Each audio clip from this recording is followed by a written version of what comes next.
بات یاد رکھیں، جیسے میں نے بتایا کہ نماز کے فرائض میں سے اگر کوئی چیز رہ جاتی ہے تو انسان کی نماز ہی نہیں ہوتی، نماز دوبارہ ادا کرنا پڑتی ہے۔ نماز کے واجبات میں سے اگر کوئی چیز رہ جائے تو پھر اس پر سجدہ سہو واجب ہوتا ہے۔ تو جو نماز کی سنتیں ہیں، سنتیں یہ پڑھنا باعث برکت ہوتا ہے، حضور صلی اللہ علیہ وسلم کی سنت زندہ ہوتی ہے۔ لیکن اگر بالفرض غلطی سے کوئی سنت رہ جائے تو اس سے آپ کو نہ تو سجدہ سہو کرنا ہوگا اور نہ ہی نماز دوبارہ پڑھنی ہوتی، نماز ادا ہو جاتی ہے۔ اور اگر کوئی شخص جان بوجھ کر سنت چھوڑ دیتا ہے تو علماء نے لکھا ہے اگر کوئی ایک بار سنت چھوڑتا ہے تو یہ عمل شریعت کی نگاہ میں ناپسندیدہ ہوگا۔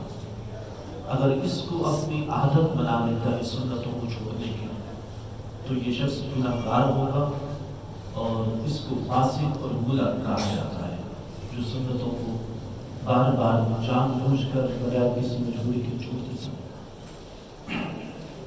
تو نماز کی جو سنتیں ہیں، سب سے پہلی سنت جب تکبیر تحریمہ آپ کہتے ہیں، نماز شروع کرتے ہیں تو تکبیر تحریمہ کے لیے ہاتھوں کو اٹھانا، جیسے اللہ اکبر آپ کہتے ہیں، تو ان ہاتھوں کا کانوں تک اٹھانا یہ سنت ہے۔ اگر کوئی شخص بالفرض ہاتھ اٹھانا بھول گیا، ویسے اللہ اکبر کہہ کے ہاتھ باندھ لیتا ہے تو اس کی سنت ادا نہیں ہوئی، لیکن اس کی نماز ہو جائے گی۔ تو مردوں کے لیے تکبیر کے وقت، اور تکبیر سے مراد پہلی تکبیر جب آپ نماز شروع کرتے ہیں اس وقت اپنے کانوں تک ہاتھ اٹھانا یہ مردوں کے لیے سنت ہے، اور خواتین کے لیے کندھوں تک ہاتھ اٹھانا یہ خواتین کے لیے سنت ہے۔ اور پھر جب آپ ہاتھ اٹھاتے ہیں نماز شروع کرتے ہوئے اللہ اکبر، تو انگلیوں کو نہ تو ملائیں اور نہ ہی زیادہ کھلی چھوڑیں، درمیانی حالت میں انگلیاں رکھنا یہ عمل بھی سنت ہے نماز کے لیے۔ اور اسی طرح جب آپ نماز کے لیے اللہ اکبر کہنے کے لیے ہاتھ اٹھاتے ہیں تو آپ کی ہاتھ کی ہتھیلی جو ہے، ہاتھ کی ہتھیلیوں کا قبلہ کی طرف ہونا یہ بھی سنت ہے۔ یعنی کچھ دوست ایسے اللہ اکبر کہہ رہے ہیں، اگر اس طریقے سے بھی کوئی اللہ اکبر کہتا ہے اس کی نماز ہو جائے گی، لیکن سنت ادا نہیں ہوگی۔ سنت یہ ہے جب آپ اللہ اکبر کہیں تو آپ کے ہاتھ کی ہتھیلیاں سامنے قبلہ کی طرف، تو ہاتھ کی ہتھیلیوں کا قبلہ کی طرف رکھنا یہ بھی سنت ہے۔ اور جب آپ اللہ اکبر کہہ رہے ہیں، ہاتھ کانوں تک اٹھا رہے ہیں، تو اس وقت اللہ اکبر کہتے ہوئے تھوڑا سا سر کو جھکا لینا یہ بھی سنت ہے۔ یہ عاجزی کی علامت ہوتے ہیں، اظہارے کی، کہ انسان اپنے آپ کو مٹا دیتا ہے، اللہ کے حضور جھک جاتا ہے۔ تو اللہ اکبر کہہ کے ہلکا سا سر کو جھکا دینا یہ عمل بھی سنت ہے۔ اور ایک بار پھر یاد رکھ دیں، جو چیزیں نماز میں سنت ہے اگر کوئی رہ جاتی ہے تو آپ نہیں کہیں گے کہ اس کی نماز ہی نہیں ہوئی، نماز اس کی ہو جائے۔ تو سر کو جھکا دینا یہ سنت ہے۔ اور پہلی تکبیر کے وقت ہاتھ اٹھانا جیسے میں نے بتایا سنت ہے، تو اسی طرح پہلی تکبیر کے علاوہ کسی تکبیر کے وقت ہاتھ نہ اٹھانا یہ بھی سنت ہے۔ تو جیسے کچھ لوگ ہوتے ہیں کہ رکوع میں جائے تو پھر ہاتھ اٹھا دیتے ہیں، رکوع سے اٹھے پھر ہاتھ اٹھاتے ہیں، تو پہلی تکبیر کے علاوہ کسی اور تکبیر کے وقت ہاتھ نہ اٹھانا یہ سنت ہے۔ اس میں عیدین کا حکم الگ ہے، اس میں جب آپ 6 تکبیریں کہتے ہیں تو ہر تکبیر کے وقت ہاتھ اٹھانا وہاں تک سنت ہے۔ تو کچھ لوگ غلطی سے جنازے کے وقت بھی جب 4 تکبیریں ہوتی ہیں تو ایک غلطی کی باعث وہ بھی تکبیر کے ساتھ ہاتھ اٹھا رہے ہوتے ہیں۔ تو نماز جنازہ ہو یا 5 وقت کی نماز ہو یا جمعہ کی نماز ہو، ہاتھ اٹھائے گے کانوں تک صرف پہلی تکبیر کے وقت۔ اور اس کے علاوہ جب عید پڑھ رہے ہیں تو عید میں پہلی تکبیر کے وقت بھی ہاتھ اٹھائیں گے، اور جب 6 تکبیریں کہیں گے تو اس وقت بھی ہاتھ ہر تکبیر پر اٹھائیں گے۔ اس کے علاوہ کسی نماز میں کسی رکعت میں تکبیر پڑھتے ہوئے پہلی رکعت میں دوسری کہیں بھی آپ ہاتھ نہیں اٹھائیں گے، صرف شروع میں اللہ اکبر کہتے ہوئے ہاتھ اٹھائیں گے جب آپ نماز شروع کر رہے ہیں۔ تو پہلی تکبیر کے علاوہ باقی کہیں ہاتھ نہ اٹھانا یہ سنت ہے۔ اور اسی طرح جب آپ نماز وتر پڑھ رہے ہیں تو وتر کی نماز میں دعائے قنوت پڑھنے کے لیے جب آپ تیسری رکعت پڑھتے ہیں تو تیسری رکعت میں دعائے قنوت پڑھنے سے پہلے اللہ اکبر کہتے ہوئے ہاتھ اٹھانا یہ بھی سنت ہے۔ اگر کوئی شخص تیسری رکعت میں سورۃ فاتحہ پڑھتے وتروں میں ساتھ سورت ملاتا ہے اور ہاتھ نہیں اٹھاتا، ویسے ہی ہاتھ بندے ہوئے اللہ اکبر پڑھا اور دعائے قنوت شروع کر دیتا ہے، تو اس طرح کرنے سے اس کی سنت ادا نہیں ہوگی لیکن نماز اس کی بھی ہو جائے گی۔ تو لیکن سنتوں کو میں نے عرض کیا کہ چھوڑنا نہیں چاہیے، بڑا باعث سے برکت ہوتا ہے۔ اور حضور فرماتے ہیں کہ انسان پر جب شیطان حملہ کرتا ہے تو سب سے پہلے نفل چھپا دیتا ہے، یہ ذہن میں وسوسہ ڈال کر نفل پڑھنا کون سا فرض ہے، کون سا واجب ہے، ایک زائد نفلی عبادت ہی ہے نا، یہ وسوسہ ذہن میں ڈال کر انسان سے نفل چھپا دیتا ہے کہ نفل پڑھتے تو ثواب ہے، نہ پڑھو تو گناہ تو کوئی نہیں ہے۔ تو نفل چھڑواتا ہے جب انسان نفل چھوڑ بیٹھتا ہے پھر سنت کی طرف شیطان کا حملہ ہوتا ہے۔ تو یہ سنت ہی ہے، کوئی فرض تو نہیں ہے، واجب تو نہیں ہے، تو پھر سنت چھڑواتا ہے۔ حضور فرماتے ایک وقت وہ بھی آتا ہے کہ نفل سنت چھڑوا کر پھر فرض بھی چھڑوا دیتا ہے۔ تو یہ ذہن میں ڈال کر سنت نفل چھڑوانے کے بعد ابھی تو کافی زندگی پڑی ہے نمازیں شروع کرنے کی، اور میں انسان پھر فرض بھی چھوڑ بیٹھتا ہے۔ تو سنتیں کو جان بوجھ کر چھوڑنا نہیں چاہیے، حضور کی سنت ہے، اور اتنا بڑا ثواب کہ ایک سنت ادا کرے تو 100 شہیدوں کا ثواب ہے، تو اس کی برکت بھی ہے دوبارہ۔ اور اسی طرح نماز کے لیے سنت یہ ہے کہ اگر آپ کو اللہ توفیق دے یا کسی کے استطاعت ہو نماز پڑھا رہے تو امام ہیں آپ، تو امام کے لیے اللہ اکبر، سمیع اللہ لمن حمیدہ اور السلام علیکم ورحمۃ اللہ، ہر نماز میں ان 3 چیزوں کا کہنا سنت ہے۔ اللہ اکبر جہاں جہاں بھی اللہ اکبر پڑھی جائے گی تو امام کے لیے اونچی آواز میں اللہ اکبر کہنا، سمیع اللہ لمن حمیدہ پڑھنا اور السلام علیکم ورحمۃ اللہ کہنا، یہ امام کے لیے سنت ہے۔ اگر آپ اکیلے نماز پڑھ رہے ہیں تو اللہ اکبر، سمیع اللہ لمن حمیدہ، ربنا لک الحمد، السلام، سارا کچھ ساری چیزوں کو آہستہ آواز میں پڑھنا یہ سنت ہے۔ اور جب آپ امام کے پیچھے ہیں تو امام سمیع اللہ پڑھے تو مقتدی کے لیے ربنا لک الحمد پڑھنا سنت ہے، یہ نماز کی سنتوں میں سے ہے۔ اور اسی طرح جب آپ اللہ اکبر کہتے ہیں نماز شروع کرتے ہوئے تو اللہ اکبر کہہ کے ہاتھ کو فوراً ناف کے نیچے باندھ لینا، یہ بھی سنت ہے۔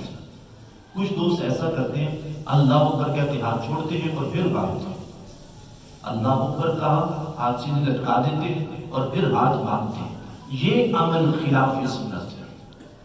اللہ اکبر کہیں اور پھر ہاتھ لٹکائیں نہیں، اللہ اکبر کہتے ساتھ ناف کے نیچے ہاتھ باندھ لینا، یہ سنت ہے۔ تو اس میں 2 چیزیں آتی ہیں، ایک تو اللہ اکبر کے فوراً بعد ہاتھ باندھ لینا، یہ بھی سنت ہے، اور دوسرا نماز پڑھتے ہوئے مردوں کے لیے ناف کے نیچے ہاتھ باندھنا، یہ بھی سنت ہے۔ خواتین کے لیے اپنے سینوں پر ہاتھ رکھنا اور مردوں کے لیے اپنی ناف کے نیچے ہاتھ باندھنا، یہ سنت ہے۔ اور پھر ایک یہ سنت یہ بھی ہے جب آپ ہاتھ باندھتے ہیں تو بایاں ہاتھ جو الٹا ہاتھ ہے، الٹے ہاتھ کا نیچے ہونا اور سیدھے ہاتھ کا اوپر ہونا، یہ بھی سنت ہے۔ اگر کوئی اس کے برعکس کر دیتا ہے کہ سیدھا ہاتھ نیچے کر دیتا ہے، الٹا ہاتھ اوپر رکھ دیتا ہے، تو یہ عمل خلاف سنت ہو جائے گا۔ تو اکثر یہ چھوٹے بچے جب نماز پڑھتے تو ان کو علم نہیں ہوتا، تو ان کو بھی بتانا چاہیے۔ تو یہ سنت ہے دایاں ہاتھ اوپر ہو اور بایاں ہاتھ نیچے ہو، یہ عمل بھی سنت ہے۔ اور اسی طرح نماز میں ثنا پڑھنا، سبحان اللہ، یہ بھی سنت ہے۔ اگر کوئی شخص ثنا پڑھنا بھول جاتا ہے تو اس کی نماز ہو جائے گی، سجدہ سہو بھی نہیں ہوگا، کیونکہ یہ سنت ہے۔ تو سجدہ سہو میں نے کل بتایا تھا کہ جب واجب بھی رہ جائے تو پھر سجدہ سہو ہوتا ہے۔ اگر کوئی شخص ثنا پڑھنا بھول گیا تو نماز ہو جائے گی۔ نماز میں ثنا پڑھنا یہ بھی سنت ہے، اور تعوذ اعوذ باللہ من الشیطان الرجیم یہ پڑھنا بھی سنت ہے۔ اور الحمدللہ سے پہلے جب آپ ثنا پڑھتے ہیں اس کے بعد اعوذ باللہ اور پھر بسم اللہ پڑھنا یہ بھی سنت ہے۔ سورہ فاتحہ سے پہلے بسم اللہ پڑھنا سنت ہے۔ اور جیسے کل بھی میں نے بتایا، اگلی سورت اگر کوئی شروع کرتا ہے الحمدللہ کے بعد قل ہو اللہ پڑھے یہاں، تو قل ہو اللہ یا کوئی اور سورت آپ پڑھتے ہیں تو اس سے پہلے بسم اللہ پڑھنا مستحب ہے۔ مستحب کا مطلب ہوتا ہے پڑھنے تو ثواب ہے، نہ پڑھے تو کوئی گناہ اور حرج نہیں ہے۔ تو اعوذ باللہ پڑھنا، سورہ فاتحہ سے پہلے الحمدللہ پڑھنا یہ سنت ہے۔ اور یہ تب ہے جب آپ اکیلے نماز پڑھ رہے ہیں۔ اگر آپ جماعت کے ساتھ پڑھ رہے ہیں تو پھر صرف ثنا پڑھنا سنت ہے، سبحان اللہ۔ پھر آپ اعوذ باللہ اور بسم اللہ امام کے پیچھے نہیں پڑھیں گے۔ کیوں نہیں پڑھیں گے؟ اس لیے کہ اعوذ باللہ اور بسم اللہ جو ہے یہ قرات کی تابع ہے۔ قرات یعنی الحمدللہ یا کوئی اور سورت، یہ اعوذ باللہ بسم اللہ اس کے تابع ہے۔ تو وہ قرات جو کہ مقتدی نے کرنی نہیں ہوگی، تو اس لیے اعوذ باللہ بسم اللہ اس نے نہیں پڑھی، تو وہ امام کے لیے سنت ہے۔ جو اگر پڑھا رہے نماز تو پھر ثنا بھی پڑھے گا، اعوذ باللہ بھی پڑھے گا، بسم اللہ بھی پڑھے گا، یہ تینوں چیز اس کے لیے سنت ہے۔ آپ اکیلے پڑھیں تو اکیلے بھی چونکہ آپ نے قرات کرنی ہے تو اس میں بھی آپ اعوذ باللہ بسم اللہ پڑھیں گے، یہ سنت ہے۔ امام کے پیچھے تو صرف ثنا سبحان اللہ پڑھنا یہ سنت ہے۔ اور پھر جب سورہ فاتحہ مکمل ہو جائے، غیر المغضوب علیہم ولا الضالین تک پہنچ جائے، تو آہستہ آواز میں آمین کہنا یہ بھی سنت ہے۔ حدیث سے بات میں آتا ہے، بڑی مشہور حدیث ہے، جب بھی سورہ فاتحہ مکمل ہوتی ہے، کیونکہ سورہ فاتحہ یہ دعا ہے، ایاک نعبد و ایاک نستعین، اللہ ہم تیری عبادت کرتے ہیں، تجھ سے مدد مانگتے ہیں، اہدنا الصراط المستقیم، ہمیں سیدھے راستے پر چلا، صراط الذین انعمت علیہم، ان لوگوں کا راستہ جن پر تیرا انعام ہے، نہ کہ ان لوگوں کا راستہ جن پر تو نے غضب کیا ہے، اور نہ گمراہوں کا راستہ۔ یہ تو سورہ فاتحہ دعا ہے۔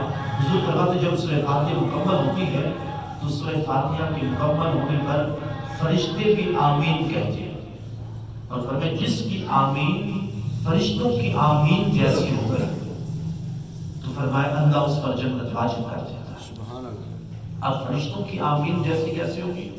آپ جب بھی سورہ فاتحہ پڑھتے ہیں تو ہر وقت فرشتے آمین کہتے ہیں، لیکن آج تک ہم میں سے کسی نے سنی نہیں آمین۔ کیوں؟ اس لیے کہ فرشتے آمین کہتے ہیں پر آہستہ کہتے ہیں۔ تو آہستہ آواز میں جو آپ آمین کہیں گے تو پھر آپ کی آمین فرشتوں کی آمین جیسی ہوگی۔ تو آپ فرشتے آہستہ کہیں، آپ اونچی آواز میں آمین کہہ رہے ہو تو آپ کی آمین فرشتوں کی آمین جیسی نہ ہوگی۔ تو جنت کا واجب ہونا تب ہی ہوگا جب آپ کی آمین فرشتوں کی آمین کی طرح ہوگی۔ تو آہستہ آواز میں آمین کہنا یہ بھی سنت ہے۔ آپ اکیلے پڑھ رہے ہیں تب بھی سنت ہے، اگر جماعت کے ساتھ پڑھیں فجر مغرب اور عشاء تو اس میں چونکہ آمین سورہ فاتحہ اونچی آواز میں پڑھی جاتی ہے تو اس وقت سن کے آمین کہنا تب بھی سنت ہے۔ اور پھر یہ جو میں نے بتایا ثنا سبحانک اللہم اعوذ باللہ بسم اللہ یہ سب پڑھنا سنت ہے، تو ان کو اسی ترتیب کے ساتھ پڑھنا یہ بھی سنت ہے۔ ایک تو ان چیزوں کا پڑھنا بھی سنت، اور پھر اس ترتیب کے ساتھ کہ پہلے سبحانک اللہ پھر اعوذ باللہ پھر بسم اللہ، اس ترتیب کے ساتھ پڑھنا یہ بھی سنت ہے۔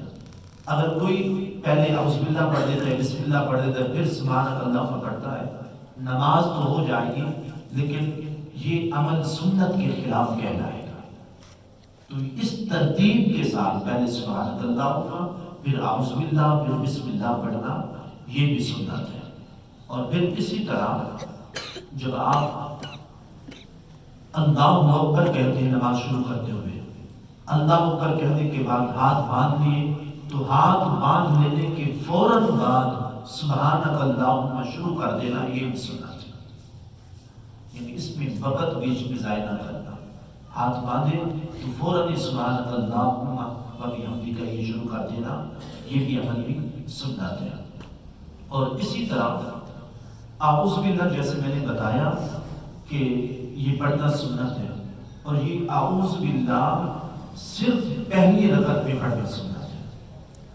آپ جب دوسری رکعت شروع کرتے ہیں، اکیلے آپ نماز پڑھ رہے ہیں، امام کے پیچھے تو ویسے ہی نہیں پڑھنا، تو یہ بھی میں عرض کر دوں کہ امام کے پیچھے نہ پڑھنے کا مطلب یہ ہے الحمدللہ اور ساتھ میں سورت، یہ دو چیزیں نہیں پڑھیں گے. باقی آپ امام اللہ اکبر کہتے ہیں، آپ بھی اللہ اکبر کہیں گے. امام سبحان ربی العظیم، سبحان ربی الاعلیٰ، التحیات، درود ربی جعلنی، یہ ساری چیزیں امام پڑھتے تو یہ مقتدی بھی پڑھے گا. امام کے پیچھے نہیں پڑھنا تو وہ سورۃ فاتحہ الحمدللہ نہیں پڑھنی اور ساتھ سورت میں ملانی. اور تیسری چیز سمی اللہ لمن حمدہ، یہ نہیں پڑھنی مقتدی ربنا لک الحمد پڑھتے ہیں، باقی ساری چیزیں پڑھیں گے. تو پہلی رکعت میں اعوذ باللہ صرف پہلی رکعت ہے. جب دوسری رکعت آپ شروع کرتے ہیں تو پھر بسم اللہ سے شروع کریں گے، پھر ساتھ سورۃ فاتحہ پڑھیں گے. اور پھر جو بسم اللہ ہے، ہر نماز کی ہر رکعت میں بسم اللہ پڑھنا ہی سنت ہے. جب بھی آپ رکعت شروع کریں گے، پہلی رکعت میں اعوذ باللہ کے بعد بسم اللہ پڑھیں گے، دوسری رکعت میں جب آپ کھڑے ہوں گے تو بسم اللہ پڑھیں گے، یہ سنت ہے. تیسری رکعت میں جب کھڑے ہوں گے تو بسم اللہ پڑھیں گے، یہ سنت ہے. چوتھی رکعت میں بھی بسم اللہ پڑھ کے آگے الحمدللہ شروع کرنا. تو بسم اللہ ہر رکعت میں پڑھنا یہ سنت ہے. اعوذ باللہ فقط پہلی رکعت میں اور بسم اللہ ہر رکعت میں پڑھنا یہ سنت ہے. اور پھر اسی طرح اگر بعض دفعہ ایسا ہوتا ہے کہ انسان ثنا پڑھنا بھول گیا یا اعوذ باللہ بسم اللہ پڑھنا شروع کر دیا، بھول گیا، الحمدللہ اس نے شروع کر دیا، نہ اس نے ثنا پڑھی، نہ اعوذ باللہ پڑھی، نہ بسم اللہ پڑھی، تو اس کو یاد آیا کہ میں نے تو ثنا نہیں پڑھی، تو یاد آنے پر دوبارہ ثنا نہیں پڑھے گا، دوبارہ اعوذ باللہ نہیں پڑھے گا، بسم اللہ نہیں پڑھے گا. وہ جو کوئی سورت پڑھے وہ نہیں پڑھتا ہے، پڑھ دے گا، مکمل نماز کر دے گا، اس کی نماز ہو جائے. اب یہ ثنا کیوں نہیں پڑھے گا؟